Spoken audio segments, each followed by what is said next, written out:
ಪ್ರಿಯ ಸಹೋದರನೇ ಸಹೋದರಿಯೇ, ಕರ್ತನಾದ ಯೇಸು ಕ್ರಿಸ್ತನ ಪವಿತ್ರವಾದ ಹೆಸರಿನಲ್ಲಿ ತಮ್ಮೆಲ್ಲರಿಗೂ ವಂದನೆಗಳು. ಈ ದಿನದ ದೇವರ ವಾಕ್ಯ ಯೋಹಾನನು ಬರೆದ ಮೊದಲನೇ ಪತ್ರಿಕೆ 2ನೇ ಅಧ್ಯಾಯ 17ನೇ ವಚನ. ಲೋಕವು ಅದರ ಆಶೆಯು ಗತಿಸಿ ಹೋಗುತ್ತವೆ, ಆದರೆ ದೇವರ ಚಿತ್ತವನ್ನು ನೆರವೇರಿಸುವವನು ಎಂದೆಂದಿಗೂ ಇರುವನು. ಪ್ರಿಯ ನನ್ನ ಸಹೋದರನೇ ಸಹೋದರಿಯೇ, ಲೋಕದ ವ್ಯವಸ್ಥೆ, ಲೋಕದ ನಡೆ, ಲೋಕದ ವಿಷಯಗಳು ಎಲ್ಲವೂ ತಾತ್ಕಾಲಿಕವಾಗಿವೆ.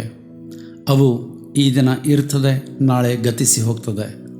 ಆ ಕಾರಣದಿಂದ ದೇವರ ವಾಕ್ಯ ನಮಗೆ ಪ್ರೇರೇಪಿಸುವಂಥದ್ದು, ಪ್ರೋತ್ಸಾಹಿಸುವಂಥದ್ದು, ಗತಿಸಿ ಹೋಗುವಂಥದ್ದನ್ನು ಹಿಂಬಾಲಿಸದೆ ಎಂದೆಂದಿಗೂ ಇರುವ ದೇವರ ಚಿತ್ತವನ್ನು ನೆರವೇರಿಸುವ ಮೂಲಕ ನಾವು ಸಹ ನಿತ್ಯ ರಾಜ್ಯಕ್ಕೆ ಬಾಧ್ಯರಾಗಬೇಕೆಂಬುದೇ ಆತನ ಸುಚಿತ್ತವಾಗಿದೆ.